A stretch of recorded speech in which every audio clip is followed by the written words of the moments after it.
Hi, my name is Romelia, and this is my testimony. Our journey started when I was 20 weeks pregnant with Raphael.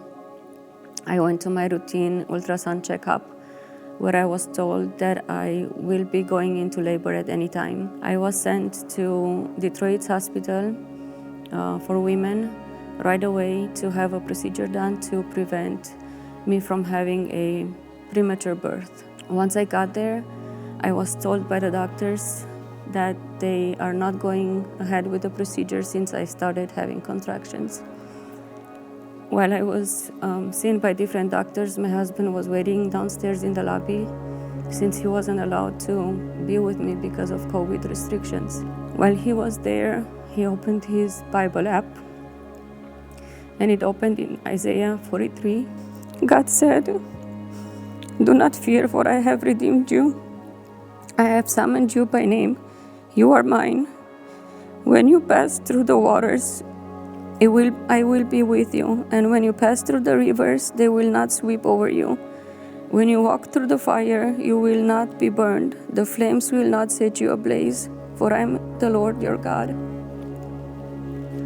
On our way home, we called Brother Romy, and he came to our house to do an anointing with oil, and he prayed over me with my entire family.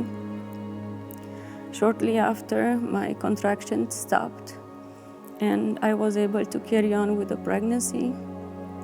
With God's help, I was able to carry 5 more weeks. At 25 weeks, my water broke, and I had to go to the hospital, where I gave birth to a very healthy little boy. He was 1 pound and 10 ounces, and he was 12 inches long.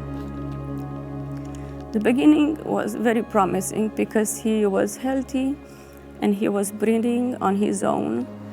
They only put a CPAP machine to help him and support him because he was so tiny. Everything went well for about 3 weeks when he became sick, and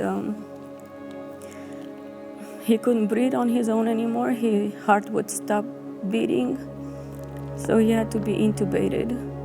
We were told by the doctors that he has necrotizing enterocolitis, which is an infection of the intestines.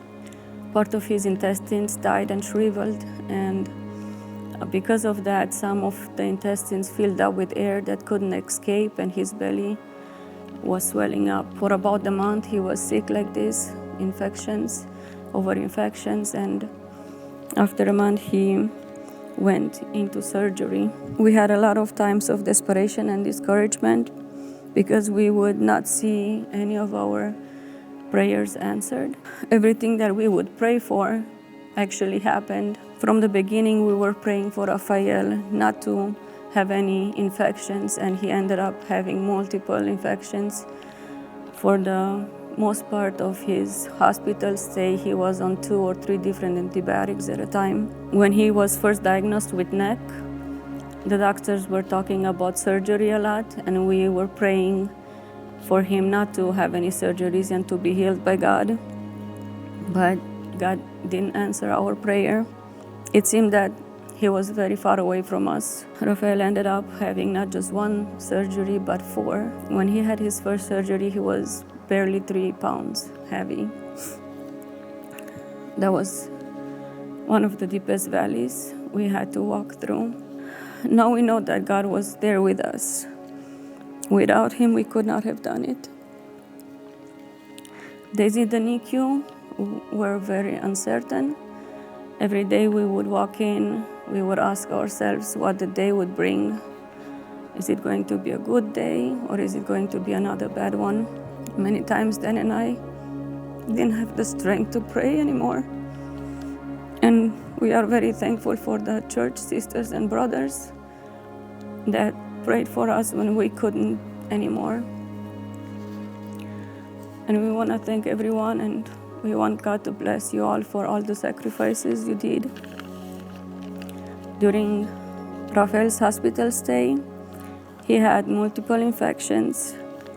He was intubated 5 different times, had 7 blood transfusions, was diagnosed with necrotizing enterocolitis, had ROP, which is a disease of the eyes, had 4 surgeries and over 140 x-rays. After almost 5 months, Raphael graduated NICU and we were able to take him home with us.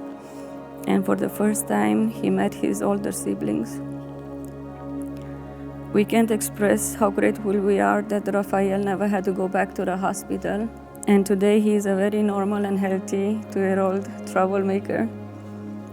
Looking back now, we see that God was keeping his promise to be with us through fire and water.